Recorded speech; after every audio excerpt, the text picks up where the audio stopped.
What's good, guys? It's your boy Cudi here bringing you guys a new video. In today's video, I'm going to be doing a tutorial on pretty much a cinematic with some text. It's a text montage, 2D text montage on After Effects, of course. So I don't know how to do this for Sony Vegas. There's plenty of tutorials out there for you that.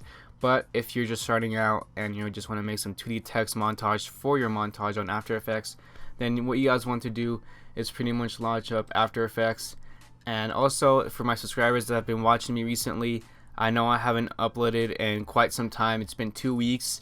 I'm working on an edit, so that is the main reason why I'm uploading a tutorial today, or else I would be uploading consistently, but edits do take some time. But other than that, you guys, let's get straight into the tutorial.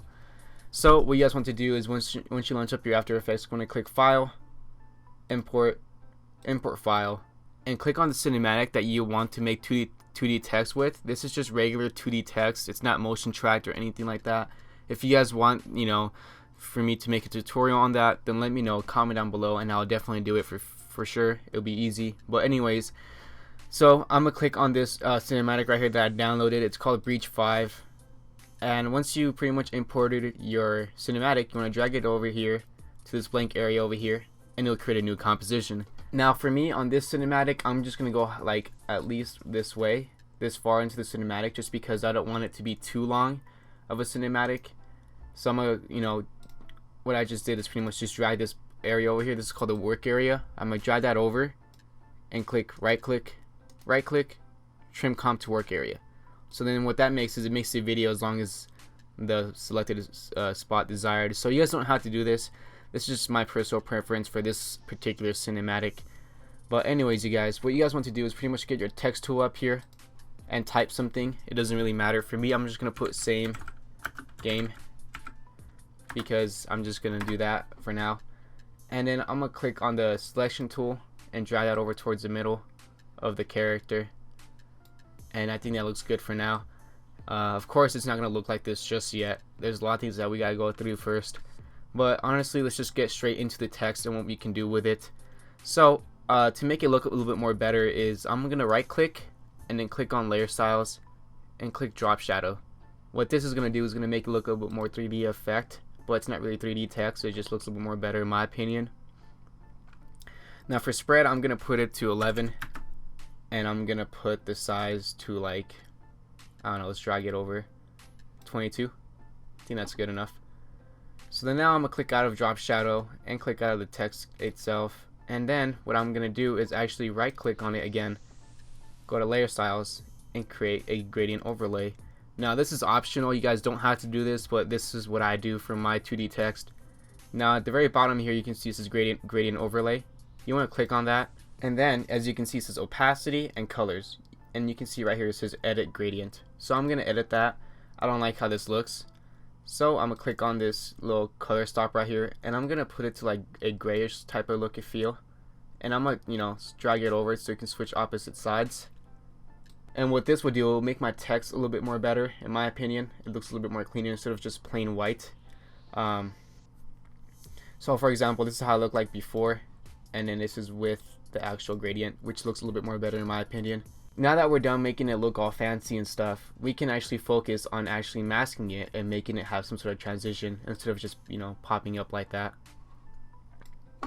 So what you guys want to do is click on the pen tool up here, and then you just want to create some sort of shape.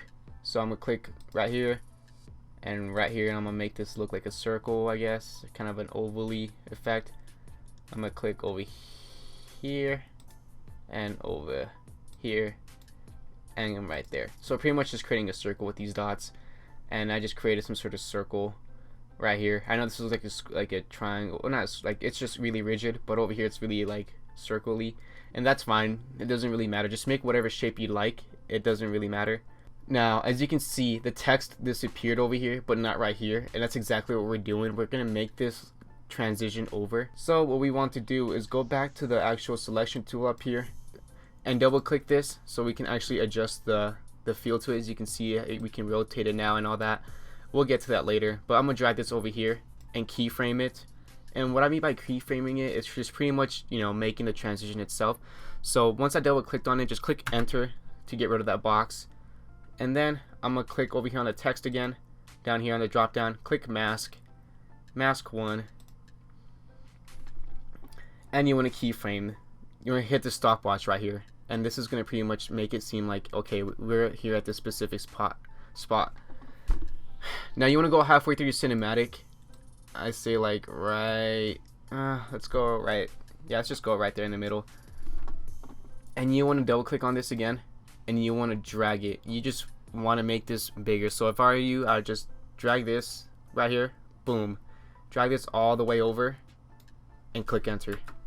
And what this would do, it was pretty much make the actual effect. Now that looks fine by me, but you guys can definitely mess with this a little bit more.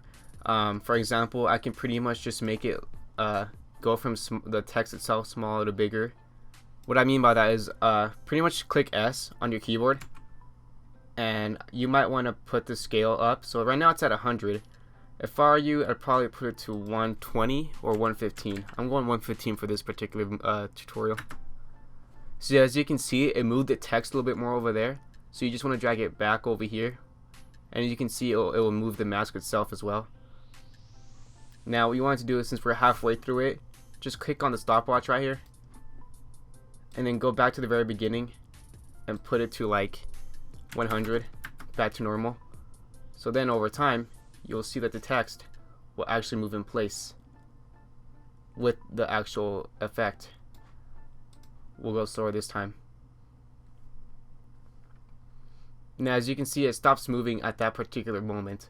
So if you want to, you can definitely just drag this keyframe over all the way towards the end, so it continues to move slowly. Now if you want to make the text a little bit stand out a little bit more than just, you know, just this effect, what we can do is create a Gaussian blur, and this will make the text a little bit more better, and just the background in general. So what you want to do next is go to your effects and presets tab and type in Gaussian blur, so GAU, and you can see right there it says right under blur and sharpen. You want to drag that over to your actual cinematic. Now as you can see in the top left, it says blurriness 0. You want to stopwatch that, click U on your keyboard, and drag that over towards the very beginning of the actual timeline, so you can see it's like right in the beginning. And then now you want to go to the middle, just like I did, and put the blurriness to, I say, at least 20 to 25. So for this particular cinematic, I'm going to go 25. And then towards the end, you might want to put it back to 0. So what this will do is pretty much create some sort of blur, as you can see, as the text continues to appear towards the middle, and then it will, the blur will go away towards the end. Now I know you guys think this may not look clean right now, but you guys can always add a color correction on top of this. If you guys don't know what color correction is, it's pretty much just a really good way to make your cinematics and your montages look really nice. If you look at all the montages by FaZe and all that, they don't just have the game just looking like this. So I will show you guys how this looks like on a color correction. Now of course the actual cinematic is not synced up with anything, and if I wanted to, I could make it synced up, but I'm not going to do it on this tutorial. I can make that a separate tutorial. So if you guys want to see how to sync cinematics, comment down below, and I will show you guys how to make them look really clean. By the way, this is some sort of cinematic that's going to be going on my latest edit, so if you guys see this exact same cinematic on my next edit, then for sure you guys know why. Now this video idea I did get from a guy named Elemental, so I want to shout out to him for showing me how to do this, and it's really simple and easy, and I just want to show you guys how to do it as well, just to get more help out there for you guys, because there's a lot of questions I do get on my Twitter asking how to do certain things or certain transitions and all that stuff. So if you guys want to see more videos, more tutorials, leave a like, comment down below. My latest edit will come out next weekend by my prediction and my estimation. But yeah, I hope you guys enjoyed, and I'll see you guys later. Peace out.